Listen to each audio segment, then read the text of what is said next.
नमस्कार। जन संसद के इस कार्यक्रम में मैं सुमित नंदन सिंह आज आपके सामने प्रस्तुत है और आज मैं उस व्यक्तित्व की मैं बातें करूंगा।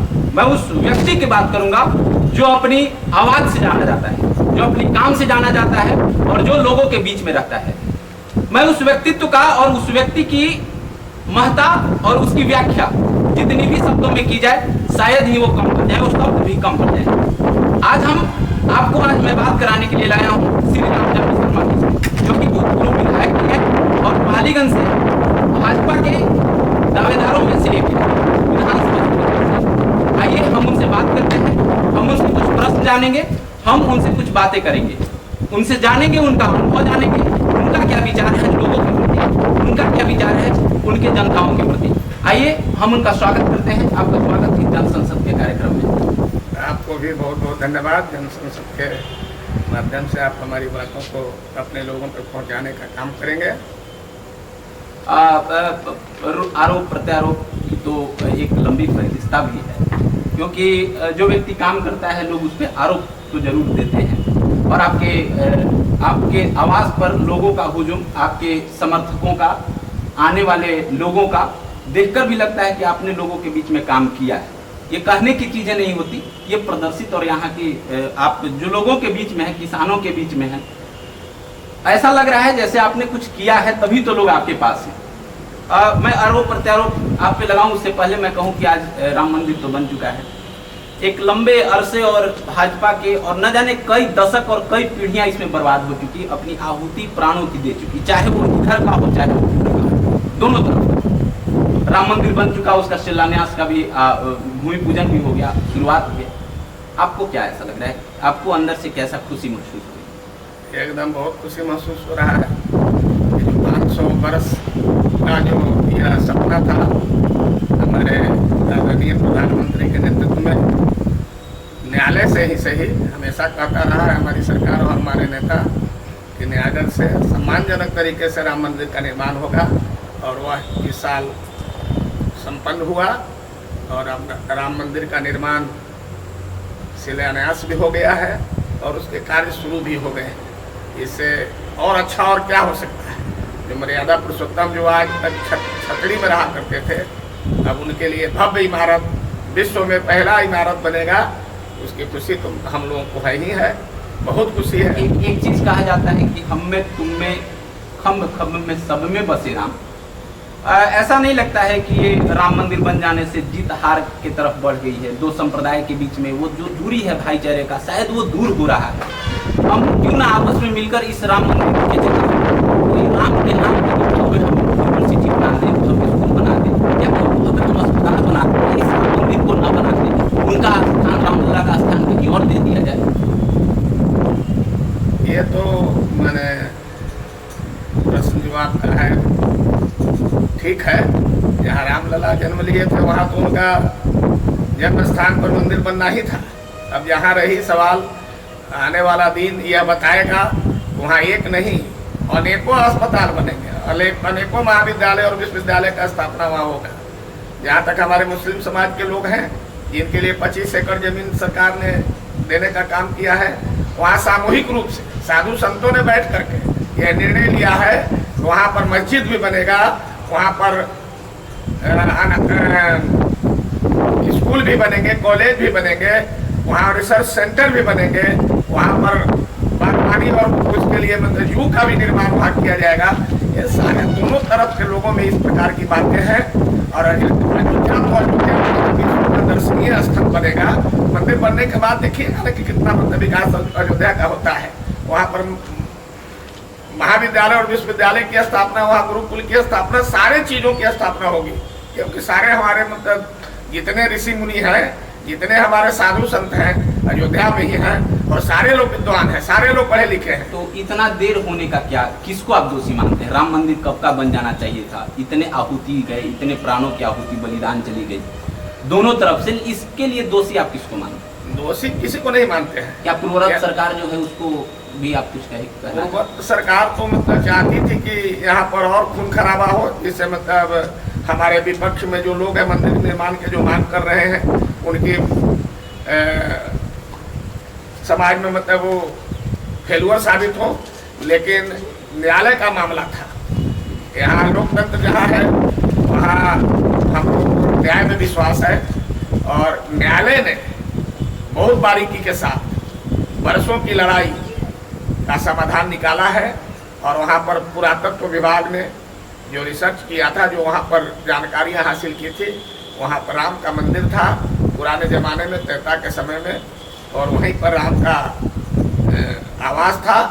इसलिए वहाँ मंदिर का निर्माण नितांत आवश्यक है। जैसा कि आप देखते हैं कि उसकी घर का पहचान किससे होता है? अपने घर बनाए हैं उन पर अपने पूर्वजों का नाम लिखता है, इसीलिए न लिखता है कि मतलब हमारे वंशज के, हम उस पूर्वज के लोग हैं। इसलिए राम हम लोगों के मतलब महानायक थे, हम लोगों के पूर्वज के सर्वश्रेष्ठ थे। इसलिए निश्चित रूप से भारत में न राम का मंदिर बनेगा, अयोध्या में न बनता, और क्या ये तो हुई राम मंदिर के बारे में। अब हम कुछ पालीगंज की तरफ की उनका कुछ लोगों का ही आरोप, वो आरोप सच भी हो सकता है, गलत भी हो सकती है, इसकी मैं खंडन आपको करना है। उन बाहरी लोग आकर पालीगंज की जो भाजपा टीम है उसमें फूट डालते हैं और शासन कर कर, और एक राजनीतिक रूप से उनकी मानसिकता लेकर उनकी आप क्या कहेंगे?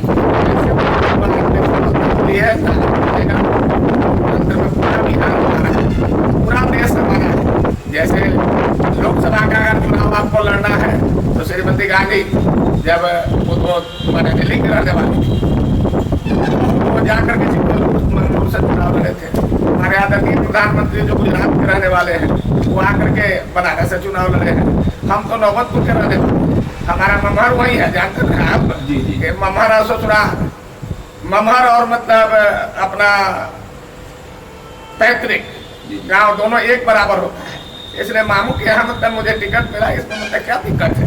लोकतंत्र में मतलब सेवा करने की जो भावना मेरा है, वो नौबतपुर में रह के करे, विक्रम में करे या मतलब पाली में करे, कोई अंतर नहीं पड़ता है। मैं वहाँ का बाहरी नहीं हूँ, वहाँ का हूँ, वहाँ के लोगों के साथ मिलजुल करके हमेशा समस्याओं का समाधान करता रहा हूँ। आज के पहले भी मैं चुनाव में 2015 में वहाँ से उम्मीदवार बना हूँ। उसके पहले मैं माध्यमिक कॉलेज, आपके यहाँ कॉलेज एक भी नहीं था। आप देख लीजिए पालीगंज के मैंने सारे जमीन पर कोई महाविद्यालय नहीं था। वहाँ के तमाम लोग हमारे माने महाविद्यालय में आकर के पढ़ करके और यहाँ से गए हैं। बहुत मतलब बिहार के कोने कोने में वहाँ के लोग मतलब बड़े बड़े पदों पर हैं। उसमें उस समय से लगातार उन लोगों का सहयोग मेरा मिलता रहा है, और पाली के जन जन में हमारी पहचान है, और पाली के लोगों के लिए मैं प्रिय हूँ। पाली के लोग के हम भाई हूँ, पाली के लोग का हम भगिना हूँ, पाली के लोग का हम समधी हूँ, पाली के लोग का हम दामाद हूँ। सारे ससुराल भी प्रगट दिखा है, हमारा ममहर है, हमारा ममहर मसौड़ा है, और हमारा सब यारों खपुरा है। इसलिए इतना मैंने मजबूत रिश्ता किसके पास है? वो जरा बताए हमको, जो व्यक्ति कहने वाला है वो बताए कि मतलब उसका ससुराल भी वही हो, ममहर भी वही हो, सब यारों भी हो, और सड़ुआरे भी वही हो, कि किसी के पास नहीं हो, मतलब मेरे पास है। अच्छा, ये तो कोरोना काल जो अभी पूरा देश झुलस रहा है, इस आगोश में, इस आगोश में आप जो हर जनता त्रस्त है, गरीबों के थाली से रोटी छीन गई है, लोग अपने रोजगार तक खो दिए हैं, तो आप अपनी इस त्रस्त जनता को इस कोरोना जैसे महामारी में कैसे सेवा करें? कैसे लोगों का सहायता आपने किया? रोटी आप प्राकृतिक आपदा, मान लिया कि कोरोना एक संक्रामक बीमारी थी जो पूरे विश्व को अपने चपेट में ले रखा था, और जो आकाशीय बिजली गिरता है उसमें कोई भी विज्ञान, कोई भी ताकत उसको नहीं पाता है।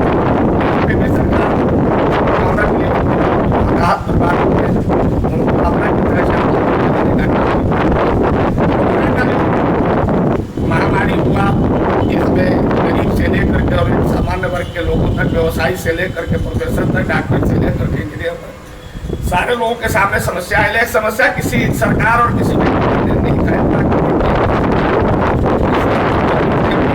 लेकिन भारतीय जनता पार्टी के कार्यकर्ता, बिहार के लोग, भारत के लोग इतनी मिलजुल कर और प्रभावित लोगों को मदद करने का काम किया है कि मैं तो यहाँ बैठे बैठे आपको दिल्ली के नोएडा से लेकर के और बम्बई के, महाराष्ट्र तक के, बेंगलोर से लेकर के और आपका चंडीगढ़ तक के लोग जो पाली के हों, विक्रम के हों, अमेर के हों, जबलपुर के हों, तमाम लोगों मैंने जो सुविधा प्रदान किया है वह एक मिसाल है। मैं तो वीडियो के माध्यम से आपको दिखाना चाहूँगा कि जैसे पालीगंज के बेला गांव के लोग एक बस पर और एक ट्रेन के बोगी पर 72 लोगों को मैं दिल्ली से पटना लाने का काम किया था और वो लोग जयकार बदलते हुए आ रहे थे। और सब लोगों के घर में निसरपुरा का मतलब छोटे जी हैं जो परी चौक में रहते हैं आपका नोएडा में, उनके यहाँ गैस खत्म हो गया था, गैस भी भिजवाने का काम किया, राशन तो 2 महीने का देने का काम किया है। सबका मेरे पास लिस्ट है, जयदी लाओ जी, सब पूरे नाम के साथ उनका फोन नंबर से लेकर के हमारे हाथ में वो लिस्ट है। ये हमारे और थोड़ा कैमरा में दिखी दिया जाए जनताओं को। ये कहते हैं कि जो व्यक्ति अपने अक्षरशः अगर वो सही होता है तो अपना काम से अपने लोगों तक अपनी बात को पहुंचाता है और हमेशा जनताओं के बीच में रहने वाले हमारे पास है रामजन्म शर्मा जी। इतने नहीं है पूरा, जी जी, खाली वहीं का ही सारा एड्रेस है। जी जी, जिनको मैंने दिया है सेक्टर कौन में है, कहाँ है, कितना है, कितना परिवार लोग हैं। तब ये है कि अभी पालीगंज में उथल सी मच गई है राजनीतिक गलियारा में। उथल सी ये है कि वहाँ के जो अभी वर्तमान विधायक हैं उन्होंने पाला बदल दिया। तो वो किस कारण से बदले ये तो आपको बताना होगा।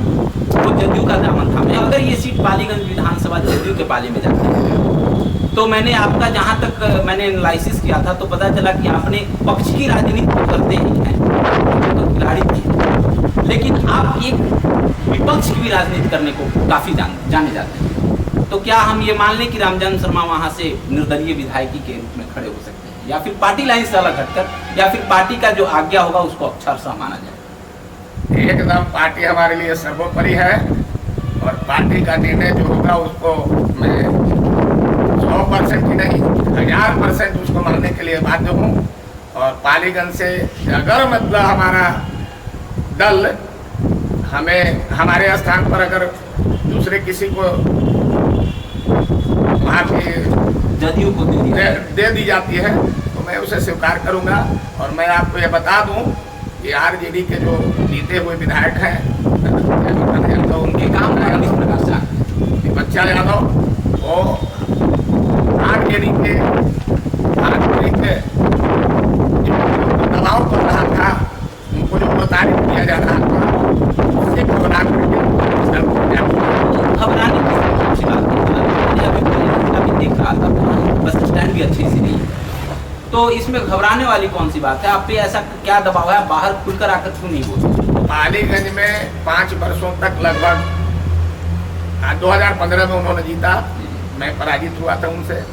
पालीगंज के लोगों की बहुत बड़ी आकांक्षाएं थी, पहले तो समाज में सद्भावना पैदा करना, लेकिन वो उसमें विफल रहे। अभी पालीगंज के जन समस्या या किसी व्यक्ति के पास कोई परिस्थिति उनके विपरीत हो, वैसे हालात में हो, कभी वहाँ क्या उनको जनता माफ करेगी? जनता तो उसका उस जनता का जो आशा था, विश्वास था, एक आकांक्षा था उन पर, वो आपको हराकर उनको जिताया था, जिस कुर्सी पर बैठाया, क्या उसका उन्होंने एक तरीके का गलत यूज किया या नहीं, मिस यूज किया? एकदम पूरा 100% गलत मैंने यूज किया और वहाँ की आकांक्षाओं के विपरीत हमेशा नजर आए। खर्रा कभी नहीं उतरे, जनता पानी के लिए परेशान रही, कभी उन्होंने सहयोग का काम नहीं किया। वहाँ के विकास, सड़क का जो दुर्स्थिति थी उसको भी उन्होंने कभी बदलने का काम नहीं किया। लेक पटना में केवल बैठ करके और विधायकगिरी का जो स्वाद होता है उसी को उन्होंने चखने का काम किया। अगर आपको वहाँ से जीत मिलती तो पालीगंज में मूलभूत सुविधा जैसे जल, रोड, नल, कल और नागरिक सुरक्षा जैसे इत्यादि चीज़ों पर, रोड इत्यादि चीज़ों पर, स्वच्छ जल की भी वहाँ बहुत कमी है, किल्लत आती रहती है। तो इन चीज़ों पर आपका क्या, आप कैसे पालीगंज को बेहतर बनाइएगा? एक बेहतर कल आप में कैसे देखें? सबसे पहले तो पालीगंज को मैं सामाजिक समरसता के तहत वहाँ पर सब लोगों को एक साथ मिल करके और वहाँ के विकास को आगे बढ़ाने का काम करूँगा। जहाँ तक पानी की संकट का सवाल है, इधर वित्तीय वर्ष 2019-20 में वहाँ पर आपदा और पीएचडी के माध्यम से कम 500 इंडिया मार्ग 3 की कले गड़ी है सरकार द्वारा। सड़क की जो दुर्स्थिति थी उसको भी बेहतर बनाने में हम और हमारे सांसद, उस समय 2014 में जब सांसद हम लोगों ने बनाया था तो भारत सरकार के मंत्री के पद पर भी थे, ग्रामीण विकास विभाग उनके हाथ में था, और उनके सौजन्य से और बिहार में हमारी सरकार थी, उससे मिल करके और हम लोगों ने जो पाली के 4 सड़कें, जो शहररामपुर से बड़ी बाजार तक, पालीगंज से अतौला तक, पालीगंज से अकबरपुर भाया इमामगंज, पालीगंज से विक्रम से सदीशोपुर, ये जो 4 सड़कें थी जिसको पथ निर्माण विभाग के तहत उसको लिया गया। हाँ, एक सड़कें और थी जो आपको जहानाबाद नंबर 1 से इस गाँव पर पहले यहाँ था नेरिया का सब बहुत समस्याएं थी, लेकिन वहाँ पर भी हम लोगों ने ग्रामीण विकास विभाग, प्रधानमंत्री ग्रामीण सड़क के तहत 1 करोड़ 6 लाख रुपए की लागत से उस गाँव तक पक्की कराने का काम किया था। लेकिन इसी बीच में नंद किशोर यादव जी के सहयोग से और हमारे सांसद और रामजन्म शर्मा के मार्गदर्शन में आपको जहानाबाद नंबर 1 से नेरिया होते हुए चिक्सी तक की जो सड़क है उसको भी पथ निर्माण विभाग में जोड़ने का हम लोगों ने काम किया। इसलिए 4 सड़कों का निर्माण हुआ है और जितने के बाद जितनी हमारे नजरों में है वहाँ की समस्या है सड़कों का, उसका निदान निश्चित रूप से होगा। और जो पानी की समस्या है, पूर्वी भाग में जल संकट हो जाया करता था, लेकिन इंसान प्राकृतिक ने इस प्रकार से सरकार और जनता के साथ है। आज कहीं भी वहाँ जल समस्या नहीं है, नहर में पानी की समस्या है, उसके भी निदान के लिए मैं हमेशा प्रयत्नशील रहता हूँ, क्योंकि मैं नौबतपुर का रहने वाला हूँ, विक्रम का विधानसभा सदस्य रहा हूँ, और पानी जब आता है तो इंद्रपुरी से आता है, पहले पाली हो करके आता है, पहले अरवल से हो करके आता है। इसलिए पानी का जो दिक्कत होती है सिंचाई के समय में, उसका भी निदान हम बारीकी से करने में सक्षम होंगे। एक आखिरी सवाल, जनता आपको एक विधायक के रूप में देखना, आपको देखे या फिर जनसेवक के रूप में? छोटा सा 2 मिनट। एकदम जनसेवक के रूप में देखी है आज तक जनता, जो सेवा की भावना हमने है, आप हमेशा देखते रहते हैं। आप इसी क्षेत्र के निवासी भी हैं। यहाँ कोई भी व्यक्ति आता है वो निराश नहीं लौटता है, उसको मान सम्मान के साथ उनकी जो समस्याएं हैं उसका निरंतर, चाहे मैं विधायक रहूं नहीं रहूं, उनके समस्याओं के निदान की क्षमता और मतलब मेरे पास इच्छा शक्ति जो है उसका भरपूर लाभ समाज के लोगों को देने का काम करता हूँ। चाहे समाज में वाला व्यक्ति क्यों ना, हमारे सामने बैठे हुए सरदार मत से ये लोग हैं और पालीगंज के ही निवासी हैं, और इन लोगों की समस्याओं को हमेशा करता रहा हूँ और करता रहूँगा। बहुत बहुत आभार। मैं जिस बेबाकी से आपने दिया, मैं आपको जीत की अग्रिम शुभकामनाएं मैं आपकी पार्टी को, आपके गठबंधन को देता हूं। ऐसे ही किसी मोड़ पे किसी और व्यक्तित्व के साथ मिलेंगे, तब तक के लिए हम आपसे विदा मांगेंगे। जय हिंद, नमस्कार।